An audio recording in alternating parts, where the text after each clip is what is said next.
Noah Bennett pressed his ear to the cool blue wall of his bedroom and whispered, "Please stop." The whispers did not stop. They slid through the paint like dry wind through tall grass. Tiny voices, a lot of them, all saying the same thing, counting down in soft, breathy numbers, 20, 19, 18. It was 3:12 a.m. and 40 seconds. Noah knew because the glow-in-the-dark clock beside his bed showed the little dots marching around the face like tiny fireflies. He held his breath and felt the house hold its breath too. The air felt thin, like someone had opened a secret window. 17, 16. Noah pulled the blanket to his chin. "Mom," he called, but it came out like a squeak. He tried again, louder. "Mom!" Footsteps hurried in the hall. His mom, Kara, pushed the door open, hair messy, robe wrapped tight. "Noah, what is it?" "Shh," he whispered. "Listen, it's doing it again." They both went still. The only normal sounds were the refrigerator hum and the heater sighing in the vent. For a second, there was nothing else. Then the wall spoke again, so soft you had to lean your heart forward to hear it. 15. 14. His mom's face changed, worried but trying not to show it. "It's the wind," she said gently. "Our house creaks at night." "Mom, it's counting," Noah said. "It always counts." Her hand found his shoulder.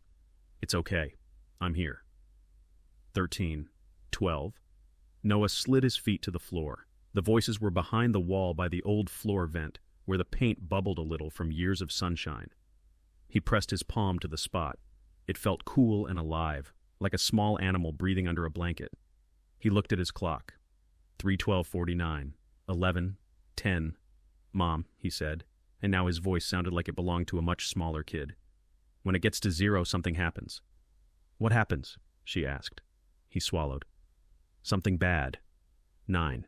The new house on Brook Drive was small but friendly, with a yard big enough for a sprinkler and a maple tree that looked like it could hold one brave swing.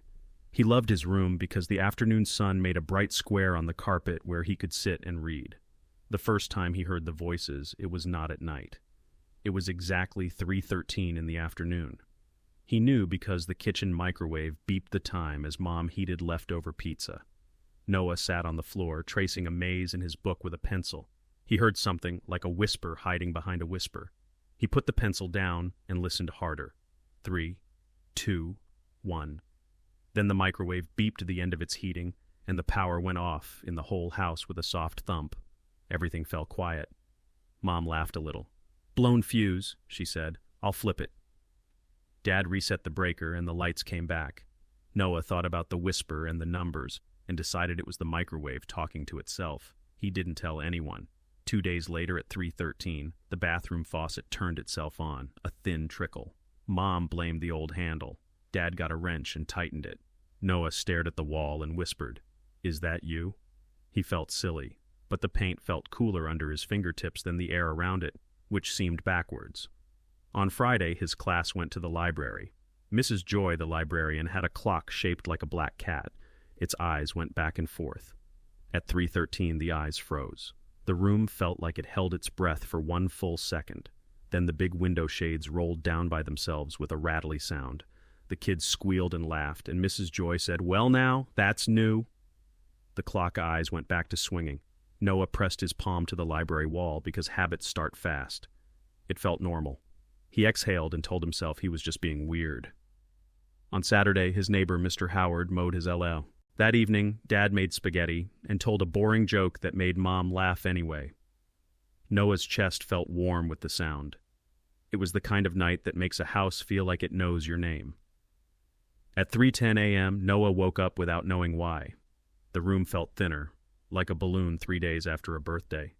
He stared at the clock. He did not want to look at the wall, so he looked at the ceiling and counted his own seconds like he was the clock now.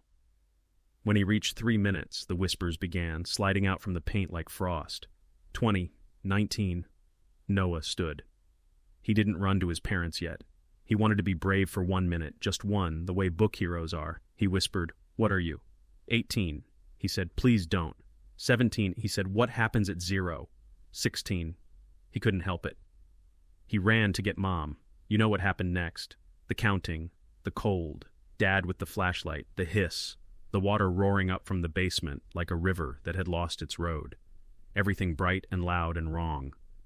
In the middle of it, over the noise, Noah heard the softest word from inside the wall, so close he could feel the breath of it on his cheek. "Next!" Dad shouted from below. "Main valve! I need the wrench!" Mom darted to the kitchen drawer. Noah stood at the top of the stairs, heart beating huge, as a thin stream of water climbed the last step like a careful snake. His toes were wet and cold. The house lights flickered and died. The only glow came from his little clock in his room, still shining the numbers that had gotten him here. He took one step down, one hand on the railing, the other on the wall, because even scared boys need something steady. And the chapter ends with a loud crack from below and a rush of black water bursting up the stairwell as the whispers behind the wall begin a brand new count. The sound from the whispers did not come back. The silence felt like a bandage. They slept on the fold-out couch in the living room as the sky turned gray. The fans hummed. When sun finally softened the windows, Noah's eyes hurt.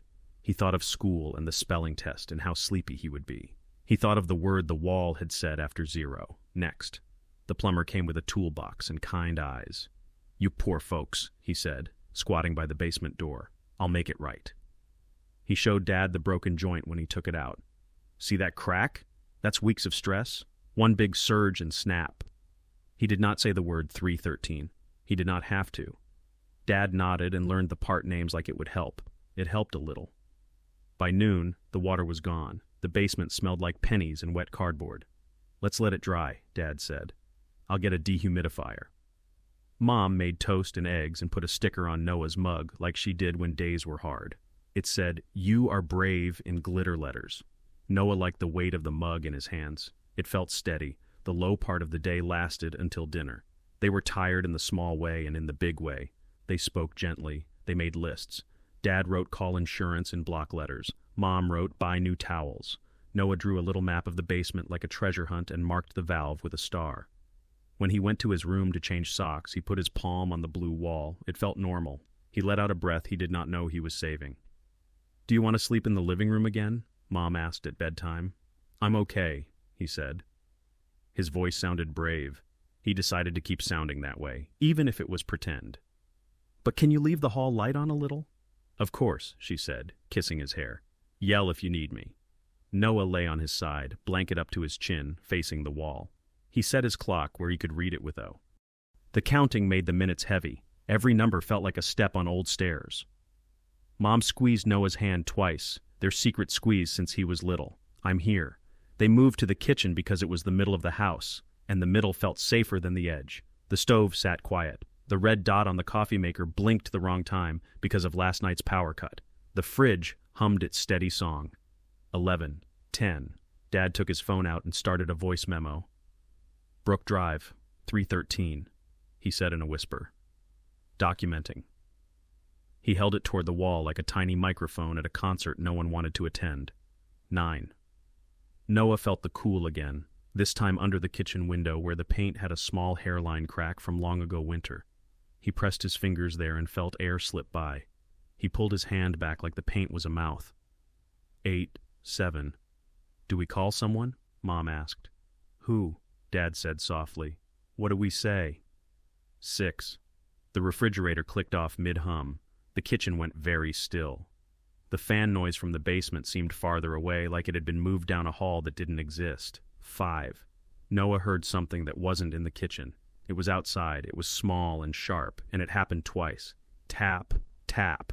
He looked toward the front door. The porch light was off, but he could see the pale rectangle of it at the bottom of the door. The tap came again, a tiny fingernail sound. 4. "Stay here," Dad said. "I'll just look through the peephole." He stepped into the entry and leaned toward the door, one hand ready on the knob without touching it. 3. "Evan," Mom said, voice thin. "Don't open it." "I'm not," Dad said. "There's—" He stopped. He didn't finish the sentence. He took one slow step backward, still facing the door. "No one there," he said. His voice had that careful shape people use when...